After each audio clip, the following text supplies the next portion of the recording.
இன்றே டவுன்லோட் செய்து உங்கள் ஃபேவரட் ஷோக்களை என்ஜாய் பண்ணுங்க. என்ன மாமா நீங்க ஏன் இந்த வேலையெல்லாம் செய்றீங்க? அதான் வீட்ல இத்தனை பேர் இருக்காங்கல்ல. நீங்க உட்காருங்க, முதல்ல காஃபி குடிங்க. குடிங்க. இத்தனை பேருன்னா இவங்க ரெண்டு பேரையும் புருஷனையும் சேர்த்து சொல்றியாமா? ஆமா மாமா. ஏன் அவங்க வாங்கிட்டு வர மாட்டாங்களா? நல்லா வாங்கிட்டு வருவாங்க. இவனுக்கு முத்தின காய் எது பிஞ்சு காய் எதுன்னு பார்த்து கூட வாங்க தெரியாது.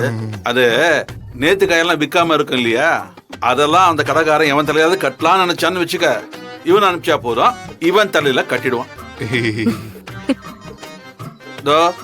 வளர்ந்தவ இருக்காரு, ஃபாரின்ல படிச்சாரும் தான் பேரு. முருங்கைக்காய்க்கும் பொள்ளங்காய்க்குமே வித்தியாசம் தெரியாது. அப்படியா? சும்மா தாக்கப்பட்டார் கார்த்தி. அவங்க ரெண்டு பேரும் விடுனா, நம்ம மாறன் இவ்வளவு பெரிய கெட்டிக்காரன், அவனை பத்தி சொல்லு அவன் பொண்டாட்டிக்கிட்ட. வாங்கிட்டு வருவாரு, அருமையா வாங்கிட்டு வருவாரு. மாடுலேஷனே சரியில்லையே.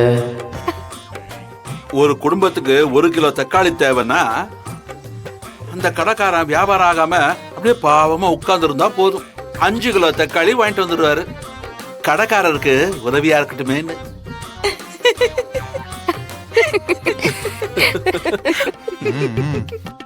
உன்னை யாராவது கேட்டாங்களா? டேய் விடுறா, நீ நல்லதானே பண்ற. உங்க அப்பாக்கு அது தெரியல, நீ நல்லவன் தான். அப்படியே மூஞ்சிலே ஊத்திரு.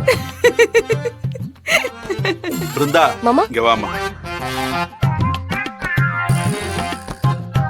இந்தாங்க ஆளுக்கு 1. தேங்க்ஸ் மாமா. தேங்க்ஸ் மாமா. மாமா அவங்க 3 பேரும் புடுங்கிறதுக்குள்ள வேகமா சாப்பிடுங்க. ஏய் அவ்வளவுதான் மரியாதை, பெரிய மனுஷன் பாக்குறேன்டா. மாமா சின்ன வயசுல எங்க அண்ணன் கடைக்கு போச்சுன்னா 3 பேருக்கும் மறக்காம சாக்லேட் வாங்கிட்டு வரும். அந்த ஞாபகம் வந்துச்சு. ஓஹோ